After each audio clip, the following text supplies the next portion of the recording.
Hey guys, good evening. It is John C. Morley here, serial entrepreneur. Great to be with you, by the way, on Inspirations for Your Life. Thanks so much for popping in. Our master topic for the week, by the way, is overcoming skepticism. We're on series 4. Incidentally, ladies and gentlemen, I'll tell you what our granular topic is in just a moment, but perhaps maybe you want to go over to the kitchen and get something. I know I have my RO bottle of water here that I'm just going to run and get. And, you can go get yours. You can go get something hot from the kitchen, something cold or a snack or what have you, and hurry on back. All right, guys. So it's great to be with you. Our granular topic for tonight is the science of belief. By the way, do check out believemeachieve.com for more of my amazing, inspiring creations. I know you're definitely going to want to check that out, everyone, because there's so much on there that you are just not going to want to miss it. So definitely check that out. Incidentally, ladies and gentlemen, in case you were wondering, this episode here tonight, again, as I said, we are in series number 4. In case you didn't catch that, series number 4 is what we're at.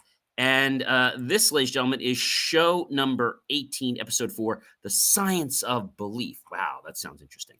All right, let's just kick this off. So welcome, everyone, to another compelling episode of the ever-popular Inspirations for Your Life podcast. I'm your host, John C. Morley, serial entrepreneur. And not only am I a podcast coach, I'm also a podcast host. And I'm here to guide you through the unforeseen forces that will shape your world.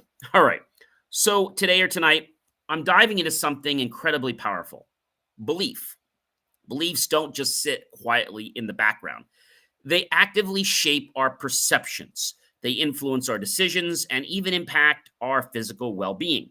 Whether you're looking to unlock personal growth, enhance your leadership, or simply understand the science behind how our mind works, this episode is just for you. So let's explore how belief is not just a feeling, everyone. I think that's important. Again, belief is not just a feeling.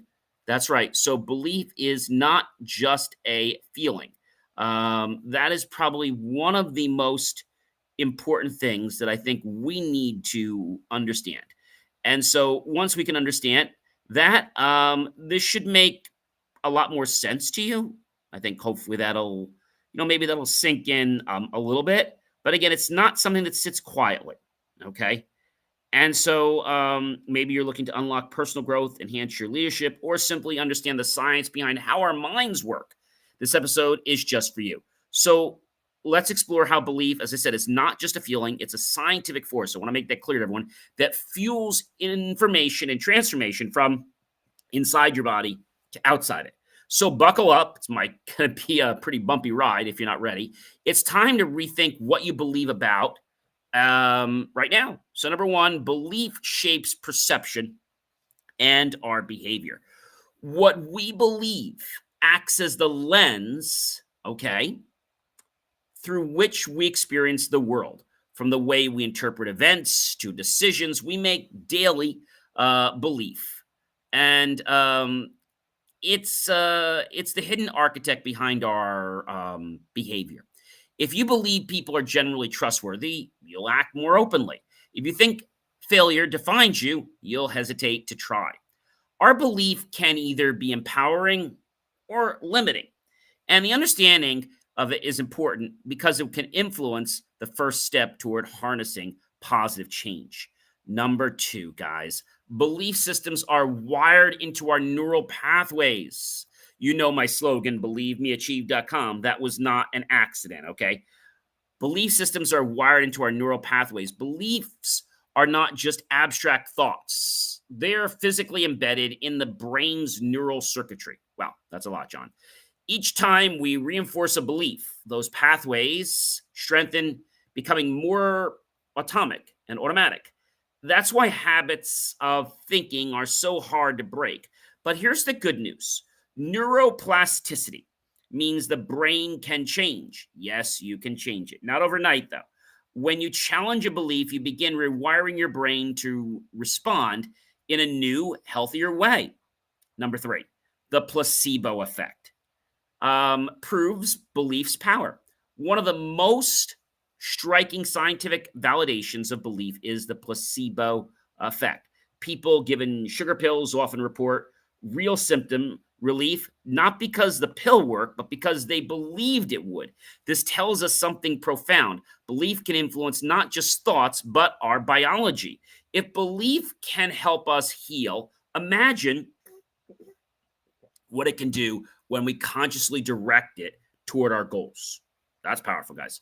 Number 4, belief and beliefs can be reinforced or rewired over time. Beliefs are dynamic, folks. They're not fixed.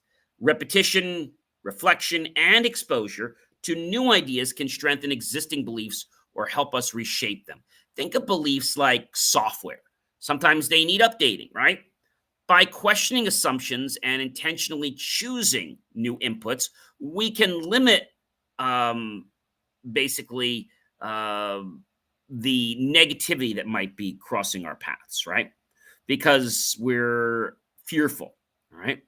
So, as I said to you, when we do this, we question the assumptions and intentionally choose new inputs, which can affect our outputs, right? In the case of a machine, we have two inputs, and two inputs can equal another output. We can shift limiting beliefs into empowering ones. And this isn't just motivational talk coming out of my mouth. It's neuroscience in action, and there is proof on this. Number 5, beliefs influence learning, memory, and decision making. Wow, that's a mouthful there, isn't it? So your mindset actually affects your ability to learn and retain information. If you believe and retain information, that's great. If you believe you're bad at math, your brain is more likely to ignore opportunities to grow in that area. Beliefs create mental filters that dictate what we pay attention to and what we discard. Very similar to the analogy I use where I say, gee, does everybody, if they own a car, what color car do they drive? And when I ask you, there's probably a lot of cars with that color on the road. You say, yeah, there's a lot of those. And I tell you, well, gee, I drive X, a car that is white, and maybe it's different than your color. And I'm like, I think there's more white cars. Like, no, there's more blue, or there's more gray, or there's more red. Well, we all may be right because it's our perception. Our reticular activating system is focusing on that. So this means that shifting belief can enhance learning capacity, improve memory, and support a wiser, more confident set of decisions. That's pretty cool. Number 6, social and cultural factors shape collective beliefs. Wow, John, that's a real mouthful. I know. Beliefs don't form in isolation. Okay. They're often inherited from family, society, and of course, culture. Now, this shared belief structure creates a sense of belonging, but it can also impose limits. And the good news is that awareness gives us the power to break those limits, break free from them, and the beliefs that no longer serve us, that are holding us back like a chain. By choosing the company we keep and the messages we consume, we can build a belief that is pretty powerful. And that system can truly be our own, but it doesn't happen overnight. Number 7, belief, ladies and gentlemen, impacts mental health and resilience. What we choose to believe about ourselves and the world will profoundly influence our emotional well being. That's a lot, guys. A belief in your own worth can protect against depression and anxiety, while negative self beliefs often fuel them. Resilience, too, is tied to belief. Those who believe they can overcome adversity tend to recover faster and emerge stronger. Belief in this sense is both shield and a sword. I remember when I broke my tib and fib many years ago, I remember believing that I'm going to heal quickly, and I did. And I also said I'm going to heal without any surgery, and I did. Thanks to my belief and the power of God and prayer, I was able to naturally heal. Actually, my bones have healed better in that area where I broke than probably any other bone. It fused together amazingly. That was pretty cool. I took something called bone knit. I won't get into that now, which is like an energy. It's like a sugar pill, but it's an energy, and that energy caused my bones to heal within just a couple days. The doctors were like, they were amazed. They like, are you sure you broke your leg? Yeah. Number 8, practices like visualization can strengthen our belief. But a lot of people don't want to get started on it because, like, it's hard. They don't understand it. And because you don't understand something means, well, I guess we shouldn't do it, right? Visualization, affirmations, and meditation aren't just fluffy self help tools. They work because they engage the brain's belief building mechanisms. When we visualize success, the brain responds as if it's already happening, reinforcing confidence and action taking. Practicing belief isn't about wishful thinking. Let me say that again. Practicing belief isn't about wishful thinking. Practicing belief isn't about wishful thinking. It's about programming the mind to expect and pursue positive outcomes. Wow, John, that's really a mouthful. I know. I told you to make sure you fasten your seatbelts. This might be a little bumpy tonight. Number 9, confirmation bias keeps beliefs intact. Huh, John? What's that about? Well, once we believe something, our brains naturally seek our information. That confirms it and ignores what doesn't. And this is known as confirmation bias. While it's a protective mental shortcut, it can also trap us in limiting patterns. Becoming aware of this bias allows us to step back and question our assumptions and make room for new, more expansive beliefs. That's powerful. The last point for today or tonight is belief can drive personal growth and achievement. Belief. You know my site that you can go to, right? BelieveMeAchieve.com. At the heart of every success story lies belief. The belief that it's possible, that you're capable, and that effort pays off. This foundational mindset fuels perseverance, creativity, and risk taking. It turns vision into reality. And when belief aligns with action, transformation is inevitable. The path to greatness doesn't begin with skill or luck. It begins with belief. Wow, that's a lot. I know. And because these points are so in depth, I want to do something to help you guys out, and that is going to be giving you a personal story. So this is usually how I end the shows, and I think it's a really great way. So I'm going to give you basically 10 personal stories, one for each point. And my hope is that by doing this, you'll learn more. Okay. And I know you're going to say to me, John, like, it makes no sense, but I'm here to tell you that it does make sense. And I'm living proof of that. But I don't want you to think that you can just flip a light switch on and bam, you're going to get it. No. You see, you're probably going to go through some hard challenges, unfortunately. You see, when we learn a lesson in life, we never repeat that lesson. Okay. But if we don't learn it, we keep learning. I'm going to give you an example from when I was in school. I'm still in school, but when I was in school as an undergrad, taking my computer science and engineering, I remember this one teacher. I don't think he's alive anymore. He was a great man, but he kind of ruined my social life. His name is Dr. Gray. And he was very strict, very to the point. He was also the director of the department at my school, and a nice man, but he basically didn't take any nonsense. And he was just all about the fact. When I even turned in one of my projects, I didn't get an A plus. I got a letter lower because I went over the budget by a few dollars, and he didn't like that. Anyway, in addition to that, he was teaching us things about linked lists. And not to get really technical into this, but there's different types of structures in memory and in the computer. And linked lists is basically a method. You use a linked list to store things dynamically. So I had been given a project to build a program, create a database, store it, but then read it into memory. Now, I had never done this before at this scale. I had always did everything from disk, but I never read it to memory, so it would always be slow. Well, this final project required us to create a linked list, which meant that at runtime, we had to create what was needed. Unfortunately, back then I was using a Borland compiler, which, by the way, is now out of business. And basically, Microsoft bought all their great employees. Borland and even Microsoft had this issue when you created a linked list, okay? And I checked my logic so many different ways. There was a bug. When I created the linked list, I was in the impression that it would be initialized.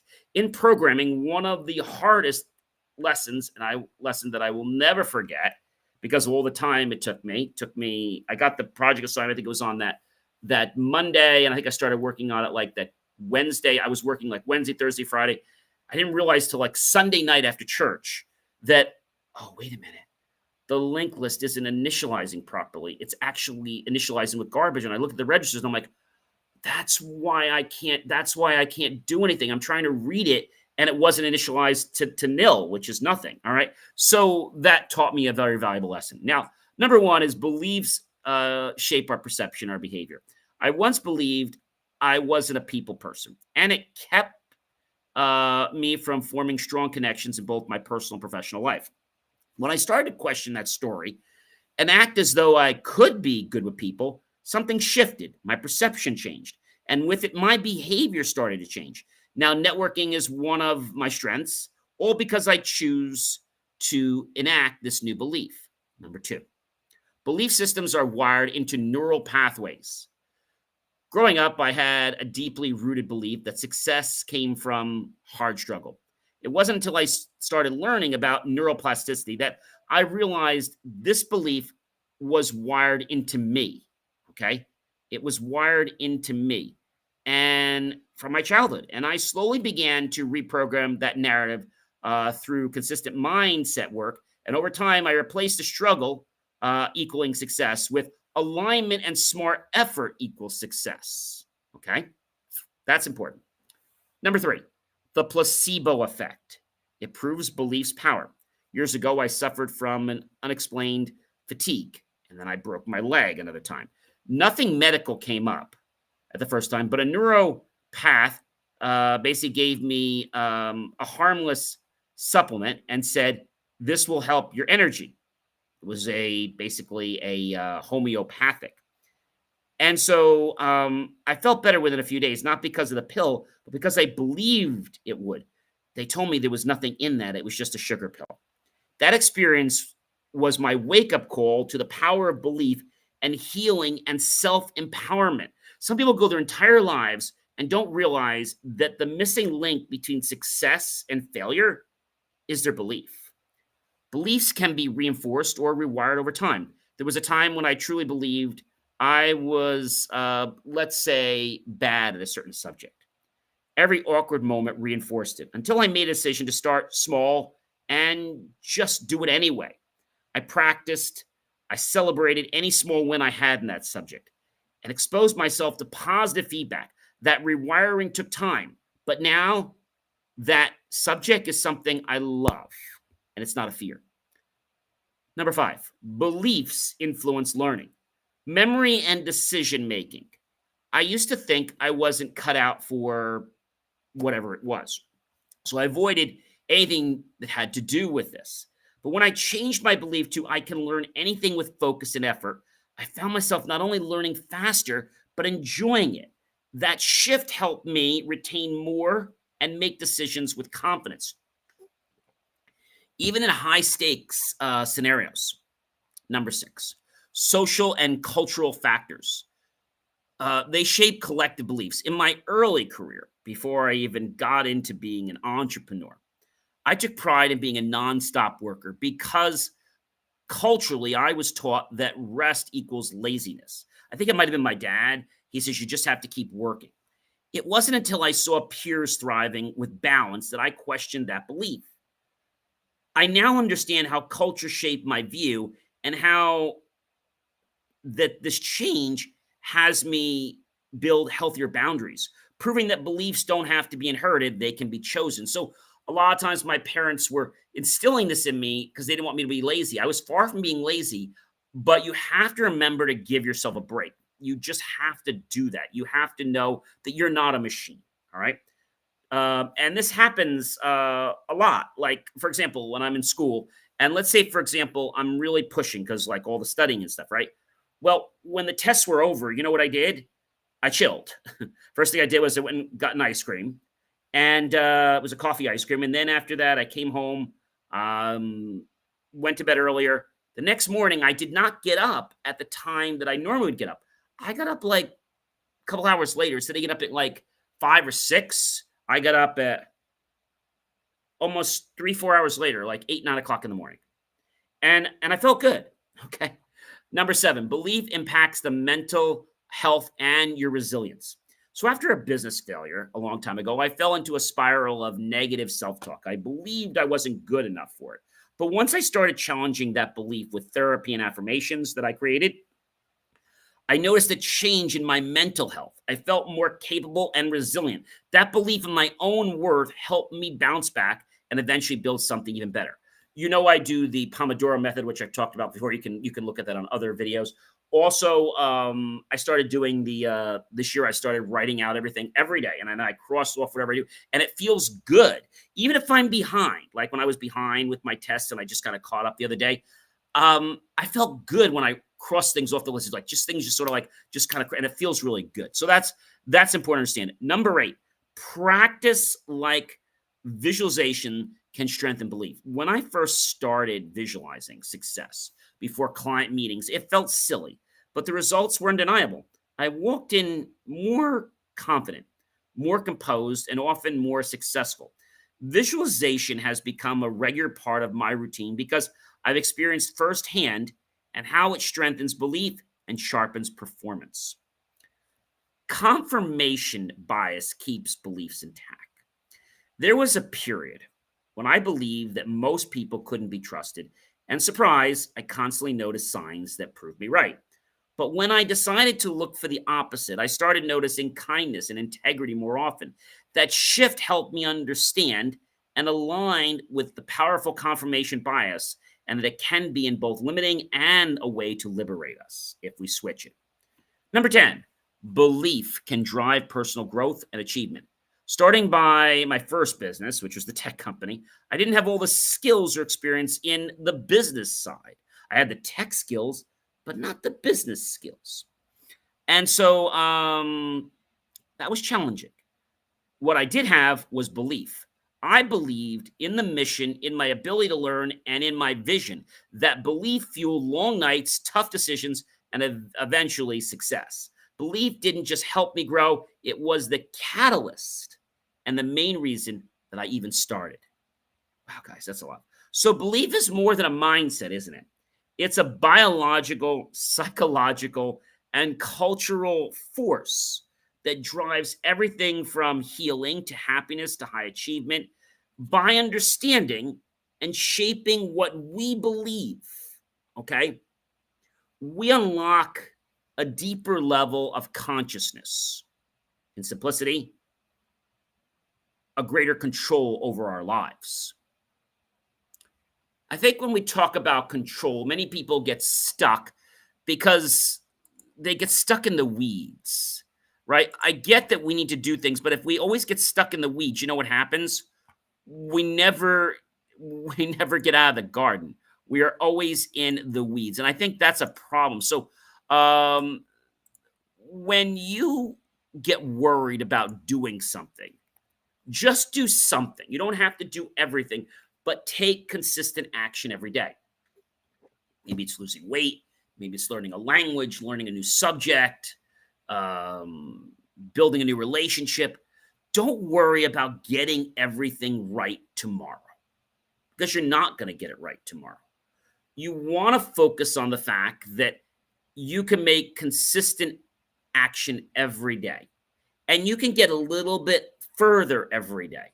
And when your mind starts to see that you're making just a little bit of progress, even if it's a little bit, okay?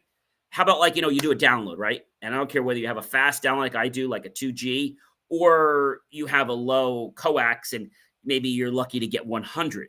And you're waiting for that line, right? Instead of the World Wide Web, what do we call it? We call it the World Wide Wait. And many of you probably can relate that were alive back then when we had dial-up.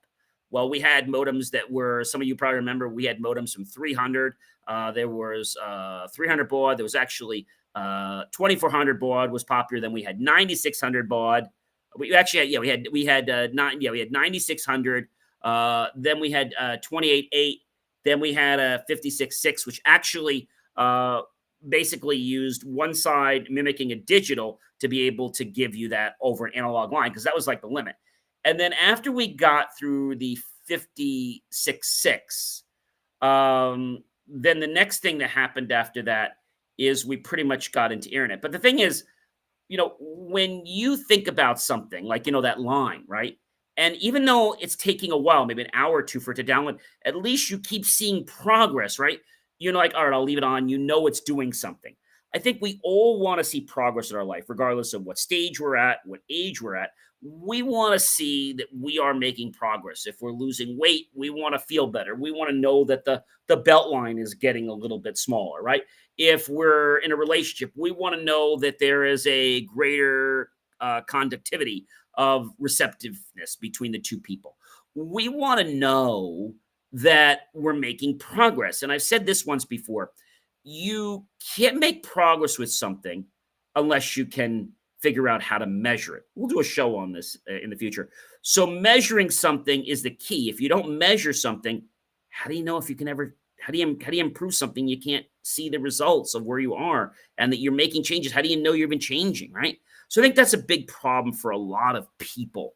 But when we think about the word belief, belief is like, you set your intention. That's what your belief is.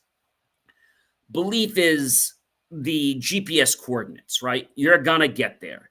There might be many accidents. There might be road conditions, right? Detours. There could be construction, right? Or maybe even weather-related issues. But your car is determined to get you to that hotel or to that movie theater or to that store or whatever it is. So many people give up on belief. Do you know why? Because they look at someone else and say, wait a minute, well, he can't do it, so I can either. Don't judge yourself on others. Judge yourself on you. So if I can do X today and tomorrow I can do X plus one, well, that means I'm doing pretty well. But too many people look at, well, Joe's got this or Joe's got that or Mark's got this or look at Mark, he's an athlete. Okay, fine. But don't judge yourself on them. Judge yourself on you. That's where most people go wrong. I hope that makes sense. I hope that tonight's episode helped you realize not only how to harness, but just how powerful your mind can be when belief is directed with true intention. And that's something I encourage all of you to explore. I'm John C. Morley, serial entrepreneur. Do check out BelieveMeAchieve.com for more of my amazing, inspiring creations. Have a great night, everyone.